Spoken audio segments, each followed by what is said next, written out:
رسالت کا نعرہ دنیا میں لگانے نکلے ہیں۔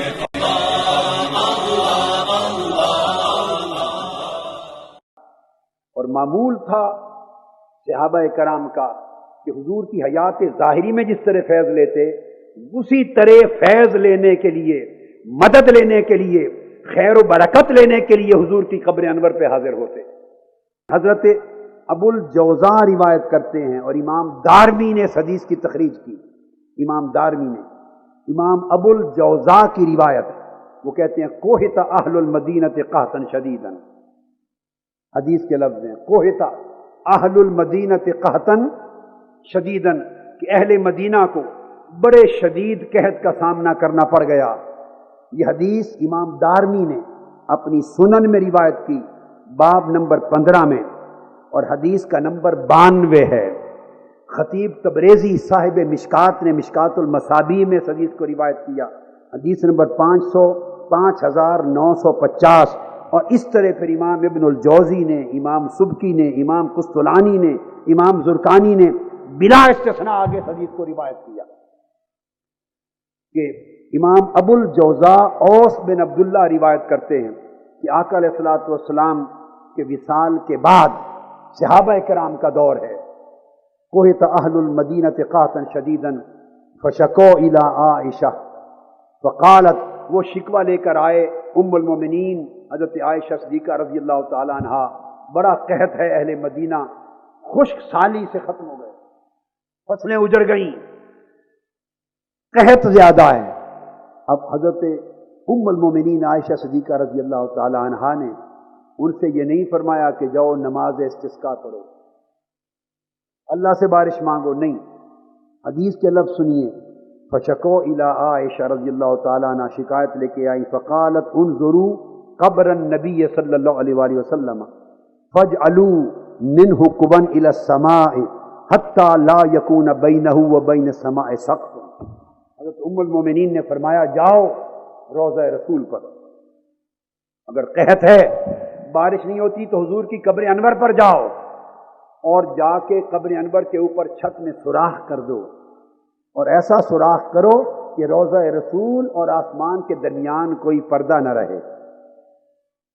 فَاجْعَلُوا مِنْهُ قُبًا إِلَى السَّمَاءِ، صحابہ کرام گئے، انہوں نے آسمان تک سوراخ کر دیا، اس چھت میں کوئی پردہ نہ رہا، حَتَّى لَا يَكُونَ بَيْنَهُ وَبَيْنَ السَّمَاءِ سَقْفٌ، قال ففعلوا فمطرنا مطرا حتى نبت العشب وسمنت الابل حتى تفتقت من الشحم فسمي عام الفتح۔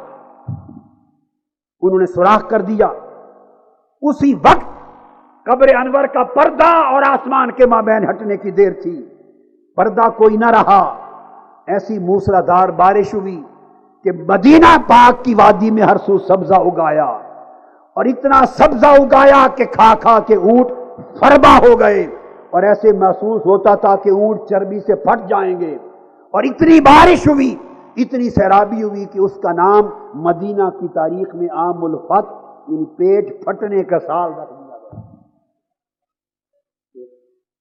سبزے کھا کھا کے جانوروں کے پیٹ پھٹنے کو آتے تھے۔ یہ حدیث آقا علیہ الصلوۃ والسلام عائشہ صدیقہ رضی اللہ تعالی عنہ صلاۃ الاستسقاء کی بجائے روضہ رسول سے توسل کرنے کا حکم دے رہی ہیں۔ حکم عائشہ صدیقہ ہے، اور کسی ایک صحابی نے انکار نہیں کیا، کسی نے اعتراض نہیں کیا، کسی نے یہ نہیں کہا کہ ام المومنین آپ سنت تو صلاۃ الاستسقاء ہے، بجائے اس کے کہ آپ ہمیں حکم دیں کہ ہم جا کے نماز استسقاء پڑھیں، آپ ہمیں روضہ رسول کی طرف بھیج رہی ہیں، اعتراض نہیں کیا۔ اور سب صحابہ نے جا کے حضور کی قبر انور سے توسل کیا، تو پتہ چلا کہ قبر مصطفیٰ سے بعد از وصال توسل کرنا حکم عائشہ صدیقہ ہے، اور اجماع صحابہ کرام۔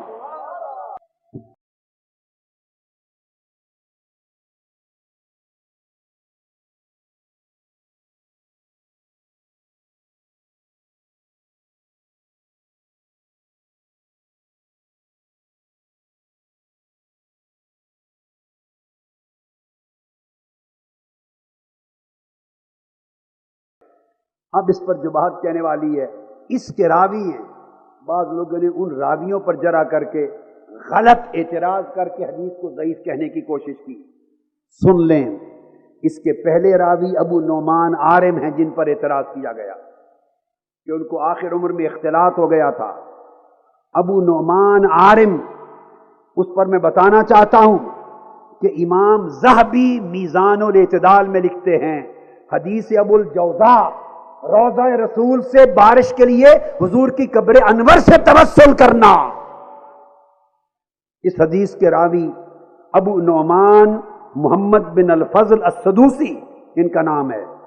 میزان الاعتدال میں لکھتے ہیں علامہ ذہبی کہ امام دار قطنی نے کہا کہ ان کو وفات سے پہلے آخر عمر میں اختلاط ہوا۔ اختلاط کہتے ہیں حافظے میں کمزوری ہو جاتی ہے تھوڑی سی۔ ہر محدث اور امام نے لکھا کہ یہ ثقہ تھے، صدوق تھے، ان کے ثقہ ہونے صدوق ہونے پر کسی امام جر و تعدیل نے آج تک اعتراض نہیں کیا۔ صرف یہ ہوا کہ آخر عمر میں اختلاط ہو گیا، بھولنے لگ گئے تھے کچھ معاملات کو، تو امام دارقطنی کہتے ہیں کہ اختلاط آخر عمر میں ہوا، مگر اختلاط ہونے کے بعد ان سے کوئی حدیث منکر ثابت نہیں، لہذا ان کی حدیث ثقہ رہی۔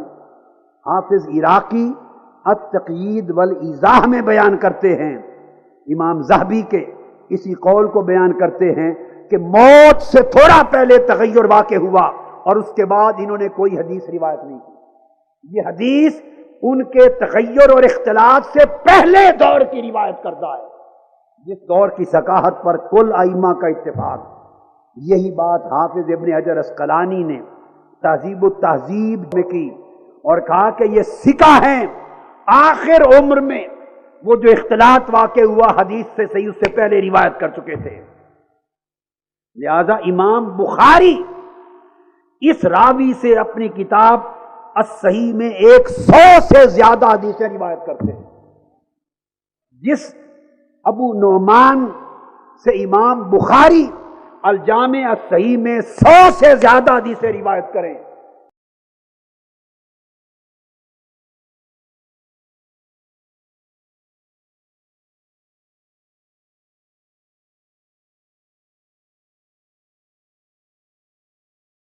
اس راوی نے روضہ رسول سے توسل کی بات کی تو اس پر ضعیف کا الزام لگایا۔ ارے امام بخاری بھی بھول گئے کہ جس پر امام بخاری اعتماد کریں اس پر آج کا کوئی شخص کس طرح اعتراض وارد کرتا ہے۔ ان کو امام بخاری نے ان سے روایت کیا، امام احمد بن حنبل نے ان سے روایت کیا، امام ابن ابی حاتم رازی نے ان سے روایت کیا، اور سب نے کہا کہ حدیثیں ان کے اختلاط سے پہلے سنی گئیں۔ التقیید والایضاح صفحہ 462 کو اٹھا کے دیکھیے۔ امام داروی جو امام بخاری کے شیخ ہیں انہوں نے حدیث روایت کی۔ اب پھر اس حدیث کے دوسرے راوی سعید بن زید ابو الحسن البصری ہیں۔ میں پوری سند پہ جب بات کرتا ہوں تعدیل کرتا ہوں۔ دوسرے راوی وہ حماد بن زید کے بھائی ہیں۔ اب ان سعید بن زید ابو الحسن البصری ان پر بھی امام ذہبی الکاشف کے اندر بیان کرتے ہیں کہ یہ اتنے ثقہ راوی ہیں کہ امام مسلم نے ان سے روایات لی ہیں، اور امام یحییٰ بن معین نے ان کو ثقہ کہا، جن کو امام ابن معین ثقہ کہے، اور امام مسلم اپنی صحیح میں جن سے روایت لیں اس راوی پر جرا کر کے اس کو ضعیف کہنے کا حق کس کو پہنچتا ہے؟ پھر حافظ ابن حجر عسقلانی نے ان پر مفصل بیان کیا، اور وہ کہتے ہیں امام عسقلانی نے وہ کہتے ہیں کہ امام بخاری روایت کرتے ہیں، امام بخاری، اور امام بخاری کہتے ہیں کہ ہم سے مسلم بن ابراہیم نے بیان کیا، اور انہوں نے کہا کہ سعید بن زید ابو الحسن البصری ہوا صدوق و حافظ۔ جب حدیث کے الفاظ تعدیل میں صدوق حافظ آ جائے تو دنیا کا کوئی محدث اس راوی کی روایت کو رد نہیں کرتا۔ پھر امام یحییٰ بن معین نے کہا کہ سعید بن زید وہ راوی ہوا ثقۃ۔ امام بخاری نے التاریخ الکبیر جلد 3 صفحہ 472 میں کہا۔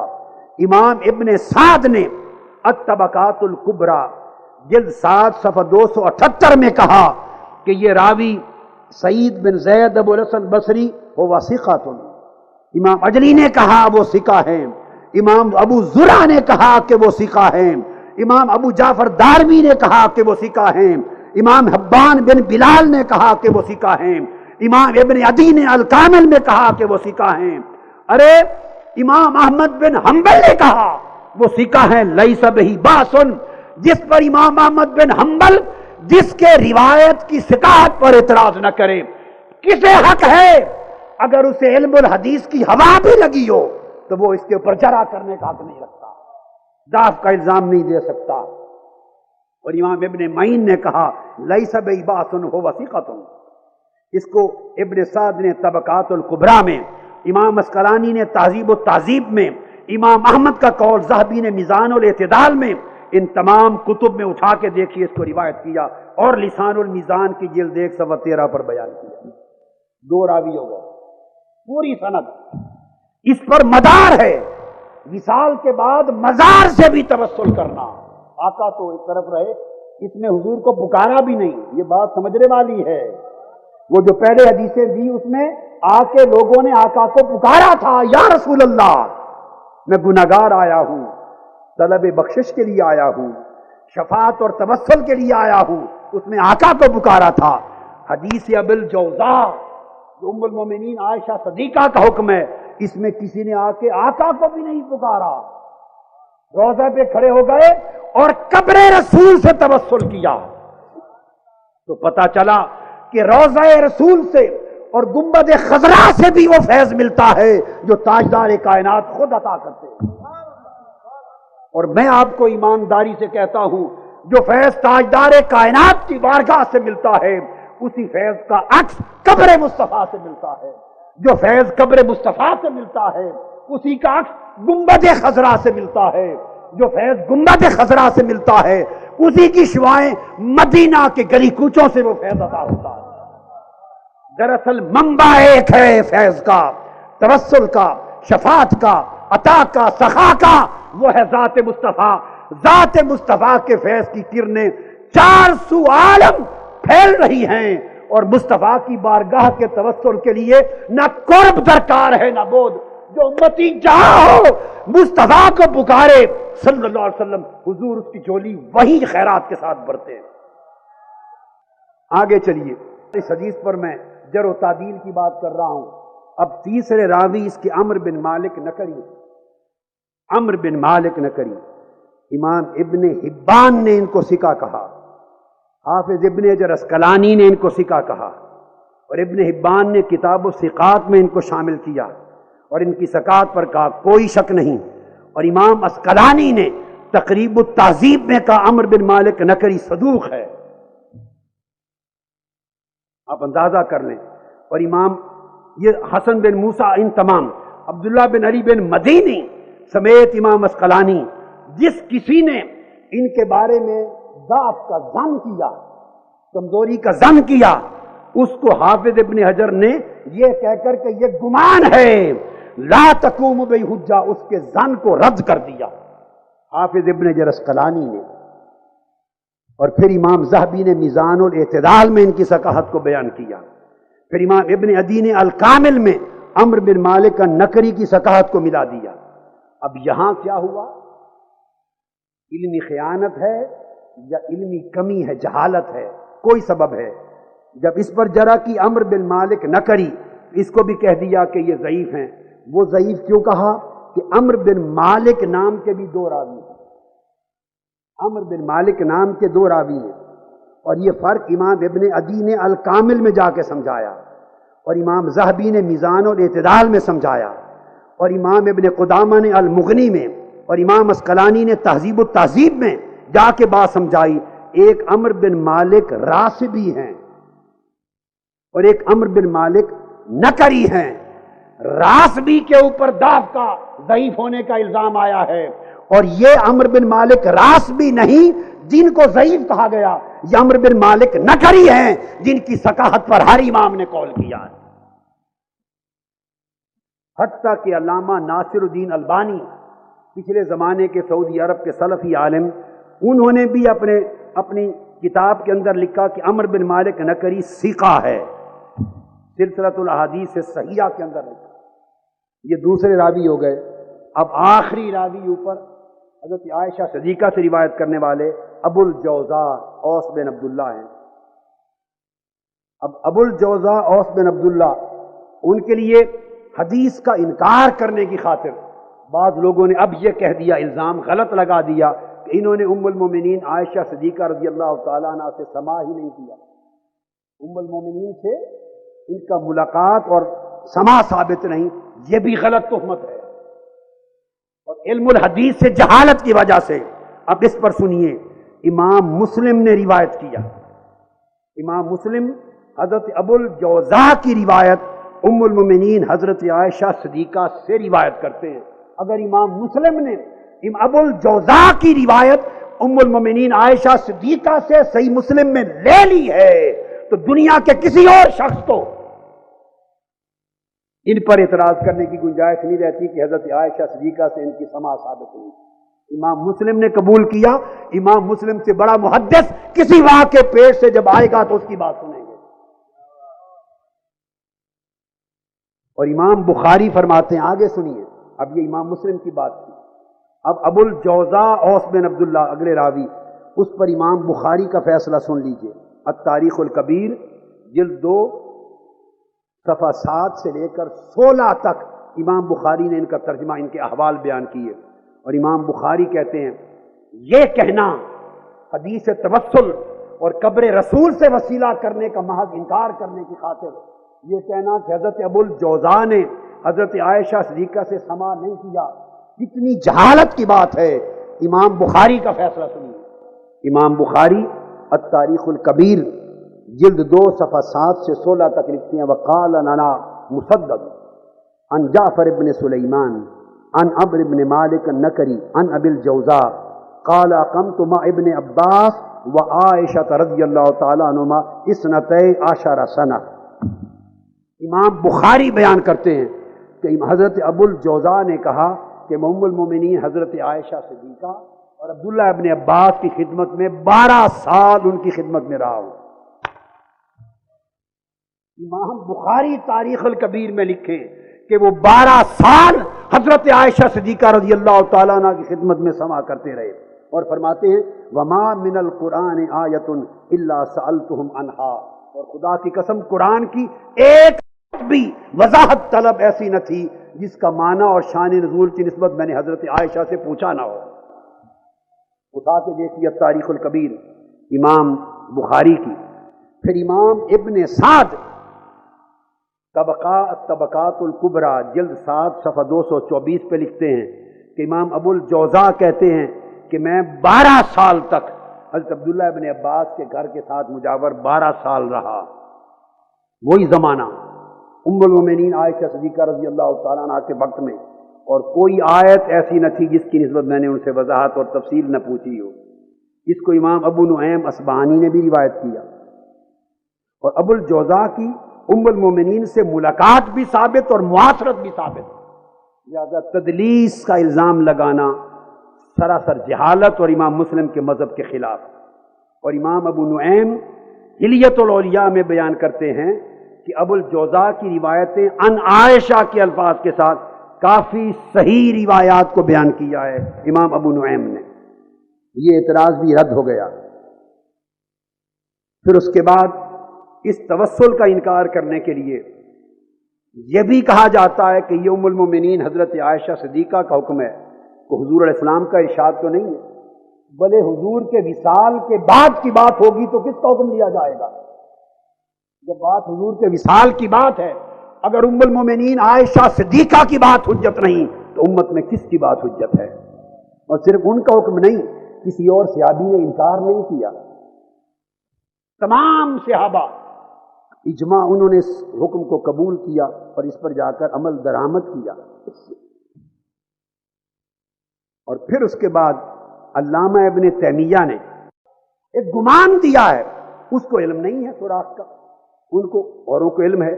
ابن تیمیہ کی اس بات کو بنیاد بنا دیا جس کی کوئی حیثیت فن حدیث میں نہیں، کہ ان کا کہنا کہ سوراخ نہیں تھا، اس جملے کی کیا حیثیت ہے اصول حدیث میں؟ سنیے، جب کہ ان کے مقابل امام دارمی جیسے امام حدیث جو امام بخاری کے بھی شیخ ہیں وہ روایت کر رہے ہیں کہ سوراخ تھا، جو حضرت عائشہ صدیقہ کے حکم کے مطابق سوراخ کر دیا گیا، تو امام دارمی کی مانے یا علامہ ابن تیمیت کی مانے، کون زیادہ عالم تھا قریب کے زمانے کا؟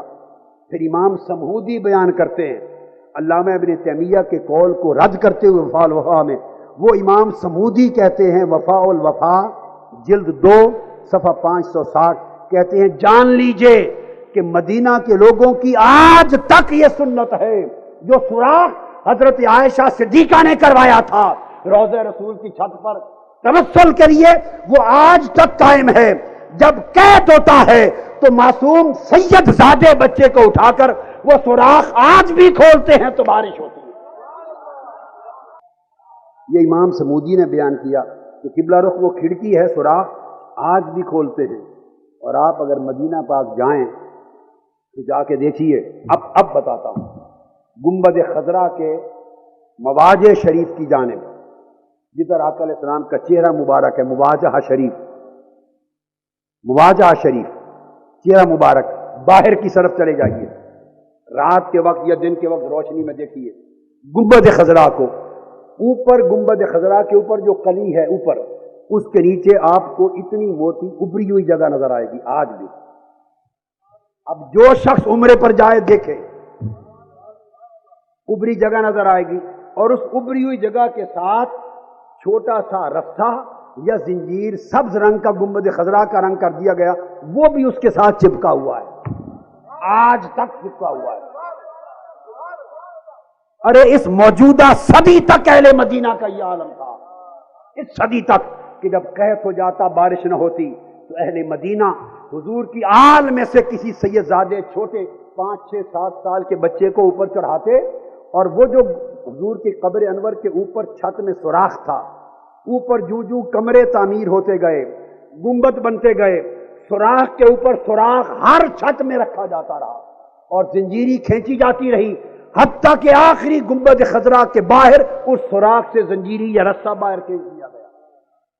اس رسے کی ڈور ساری نیچے حجرہ عائشہ کی چھت تک جاتی تھی، اور اہل مدینہ میں جب قحط ہوتا، ابھی 100 سال پہلے تک وہ سید زادے کو کھڑا کرتے، وہ رسے کو کھینچتا، سارے روشن دان کھل جاتے، جب آخری سوراخ بھی کھلتا تو مدینے کا قحط دور ہوتا، بارش آتی تھی۔ اس عمل کو آج ترک کر دیا گیا۔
دیکھیے یہ میرے ہاتھ میں موجود ہے سنن دارمی، اس کی جلد نمبر 1 ہے، صفحہ نمبر 56 کے اوپر موجود ہے۔